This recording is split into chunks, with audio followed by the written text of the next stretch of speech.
জানিয়ে দিব এই মুহূর্তে আমাদের হাতে এসেছে বাংলাদেশের গুরুত্বপূর্ণ আপডেট সংবাদের শিরোনাম। শুরুতেই থাকছে পথে পথে পুলিশ সেনা বিজিবি মোতায়েন, আগারগাঁও থেকে যান চলাচল বন্ধ। আরও থাকছে বেগম খালেদা জিয়ার জানাজায় যাওয়ার পথে বিএনপি নেতাদের মাইক্রোবাসে ডাকাতি। এদিকে বেগম খালেদা জিয়াকে শেষ শ্রদ্ধা জানাতে ঢাকায় জয়শঙ্কর। এবারে জানিয়ে দিব বেগম খালেদা জিয়াকে বিদায় জানাতে মানুষের ঢল। সব শেষে জানিয়ে দিব খালেদা জিয়ার জানাজায় অংশ নিতে ঢাকায় পাকিস্তানের স্পিকার। এতক্ষণ শুনছিলেন হাতে থাকা আপডেট সংবাদের শিরোনাম, এবারে বিস্তারিত। তবে তার আগে অনুরোধ রইল ভিডিওটিতে একটি লাইক এবং কমেন্ট করে জানিয়ে দিন ভিডিও সম্পর্কে আপনার মূল্যবান মতামত। আরও জানিয়ে দিন ভিডিওটি কোথা থেকে দেখছেন বা কোন জেলা থেকে দেখছেন। হেঁটেই বেগম খালেদা জিয়ার জানাজায় যাচ্ছে মানুষ, পথে পথে পুলিশ সেনা বিজিবি মোতায়েন, আগারগাঁও থেকে যান চলাচল বন্ধ। সাবেক প্রধানমন্ত্রী ও বিএনপি চেয়ারপারসন বেগম খালেদা জিয়ার জানাজায় অংশ নিতে রাজধানী জুড়ে মানুষের ঢল নেমেছে। বুধবার বাদজোহর মানিক মিয়া অ্যাভিনিউর এই জানাজা অনুষ্ঠিত হবে। সকাল থেকেই শ্যামলী, 60 ফিট রোড ও তালতলা সহ আশপাশের সব পথে মানুষের স্রোত মানিক মিয়া অ্যাভিনিউর দিকে ধাবিত হচ্ছে। আগারগাঁও থেকে মিরপুরমুখী ডানের রাস্তাটি বন্ধ করে দেওয়া হয়েছে। কেবল মিরপুর ও মহাখালী বনানীমুখী সড়কে যানবাহন চলাচল করছে। হাজার হাজার নেতাকর্মী ও সাধারণ মানুষ পায়ে হেঁটেই জানাজা স্থলে পৌঁছাচ্ছেন। জননিরাপত্তা নিশ্চিত করতে শিশু মেলা, তালতলা সহ প্রতিটি গুরুত্বপূর্ণ মোড়ে পুলিশ, সেনাবাহিনী ও বিজিবি সদস্যরা সতর্ক অবস্থানে রয়েছেন। জানাজা আয়োজনে যাবতীয় প্রস্তুতি সম্পন্ন হয়েছে বলে মঙ্গলবার রাতে জানিয়েছে প্রধান উপদেষ্টার দপ্তর। জানাজা সুষ্ঠুভাবে সম্পন্ন করতে এবং নিশ্ছিদ্র নিরাপত্তা নিশ্চিতে মানিক মিয়া অ্যাভিনিউ সহ রাজধানীতে 27 প্লাটুন বিজিবি মোতায়েন করা হয়েছে। বুধবার সকাল 10টা থেকে 11:30 পর্যন্ত সরেজমিনে দেখা যায় বেলা বাড়ার সঙ্গে সঙ্গে সড়কে মানুষের যেমন ভিড় বেড়েছে তেমনি তৎপরতা বেড়েছে আইনশৃঙ্খলা রক্ষাকারী বাহিনীর। সরেজমিনে দেখা যায় শিশু মেলা, শেরেবাংলা নগর থানা এলাকা, তালতলা, আগারগাঁও নির্বাচন কমিশন ভবন এলাকার মূল সড়ক, অলিগলিতে সারি সারি রাখা দূরপাল্লার সব যানবাহন। যেসব যানে চড়ে রাতে ও সকালে ঢাকায় নেমেছেন বিএনপি ও এর অঙ্গ সংগঠনের নেতাকর্মীরা। খালেদা জিয়ার জানাজায় যাওয়ার পথে বিএনপি নেতাদের মাইক্রোবাসে ডাকাতি। নোয়াখালীর কোম্পানীগঞ্জ উপজেলা থেকে বিএনপি চেয়ারপারসন বেগম খালেদা জিয়ার জানাজায় অংশ নিতে ঢাকায় যাচ্ছিলেন উপজেলা বিএনপির একাধিক নেতাকর্মী।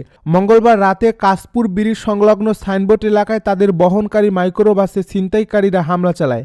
ভুক্তভোগীদের মধ্যে রয়েছেন কোম্পানীগঞ্জ উপজেলা বিএনপির সদস্য সচিব মামুনুর রহমান রিপন, আবুল কালাম আজাদ, শওকত হোসেন সগীর, নুরুল আমিন বাবুসহ আরও কয়েকজন নেতা।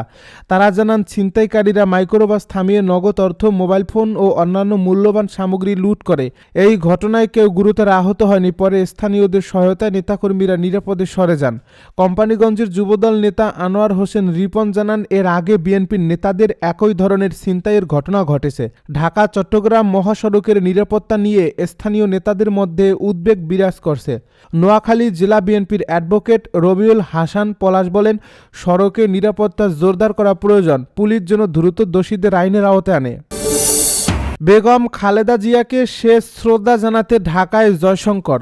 বিএনপির চেয়ারপারসন ও সাবেক প্রধানমন্ত্রী বেগম খালেদা জিয়ার প্রতি শেষ শ্রদ্ধা জানাতে ভারতের পররাষ্ট্রমন্ত্রী এস জয়শঙ্কর ঢাকায় এসেছেন। আজ বুধবার বেলা 11টার দিকে এস জয়শঙ্কর ভারতীয় বিমান বাহিনীর বিশেষ একটি ফ্লাইটে ঢাকায় এসে পৌঁছান। ভারতের পররাষ্ট্রমন্ত্রী বাংলাদেশ বিমান বাহিনীর বাসার ঘাঁটিতে এসে পৌঁছালে তাকে স্বাগত জানান পররাষ্ট্র মন্ত্রণালয়ের সচিব এম ফরাত হোসেন।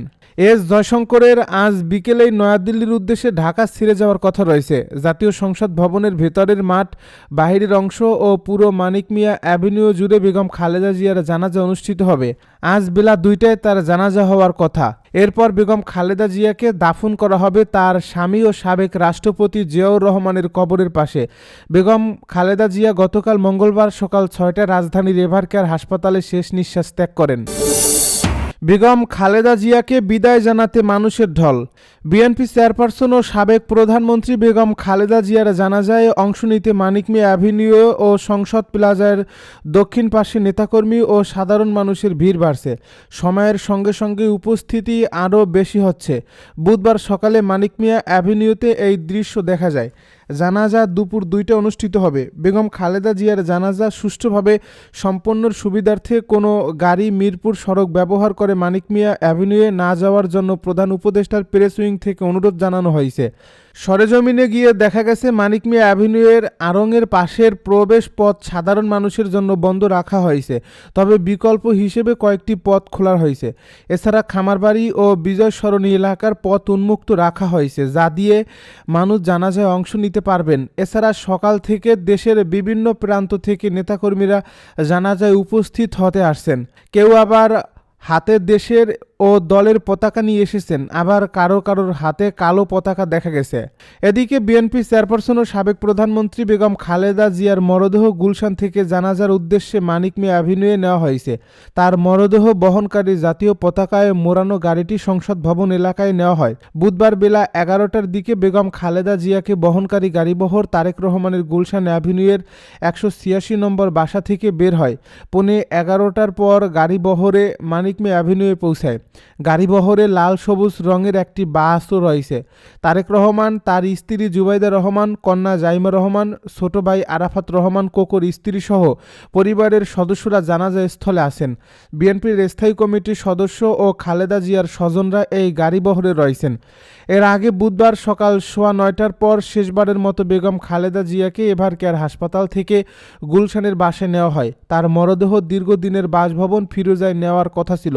পরে এই গাড়িটি তারেক রহমানের গুলশান অ্যাভিনিউয়ের 186 নম্বর বাসায় নেওয়া হয়। সেখানে বেগম খালেদা জিয়ার স্বজন ও বিএনপি নেতাকর্মীরা তাকে শেষবারের মতো শ্রদ্ধা জানান। বেগম খালেদা জিয়ার জানাজা রাজধানীর মানিক মিয়া অ্যাভিনিউয়ে বুধবার বাদ জোহর অনুষ্ঠিত হবে। জানাজা পড়াবেন বায়তুল মোকাররমের খতিব মুফতি আব্দুল মালেক। খালেদা জিয়ার জানাজায় অংশ নিতে ঢাকায় পাকিস্তানের স্পিকার। বাংলাদেশের সাবেক প্রধানমন্ত্রী ও বিএনপির চেয়ারপারসন বেগম খালেদা জিয়ার জানাজায় অংশ নিতে ঢাকায় এসেছেন পাকিস্তানের পার্লামেন্টের স্পিকার সরদার আইয়াজ সাদিক। বুধবার সকাল 10:45 ঢাকায় পৌঁছান পাকিস্তানের স্পিকার আইয়াজ। ঢাকার পাকিস্তান হাইকমিশনের কাউন্সিলর মোহাম্মদ ফসিহ উল্লাহ খান এই তথ্য নিশ্চিত করেছেন। তিনি জানান, বুধবার সকালে পাকিস্তানের পার্লামেন্টের স্পিকার ঢাকায় এসেছেন। দেশের প্রথম নারী প্রধানমন্ত্রী বিএনপি চেয়ারপারসন বেগম খালেদা জিয়ার নামাজে জানাজা বুধবার দুপুর 2টায় জাতীয় সংসদের দক্ষিণ প্লাজায় অনুষ্ঠিত হবে। নামাজে জানাজা পড়াবেন জাতীয় মসজিদ বায়তুল মোকাররমের খতিব। জানাজার পর বিকাল 3:30টার দিকে শেরেবাংলা নগরের জিয়া উদ্যানে শহীদ রাষ্ট্রপতি জিয়াউর রহমানের পাশে বেগম খালেদা জিয়াকে সমাহিত করা হবে। এ সময় তার পরিবারের সদস্য, রাষ্ট্রীয় গুরুত্বপূর্ণ ব্যক্তি, সরকারের দায়িত্বপ্রাপ্ত প্রতিনিধি, বিশেষ অতিথি, কূটনীতিক এবং বিএনপি মনোনীত নেতৃবৃন্দ উপস্থিত থাকবেন।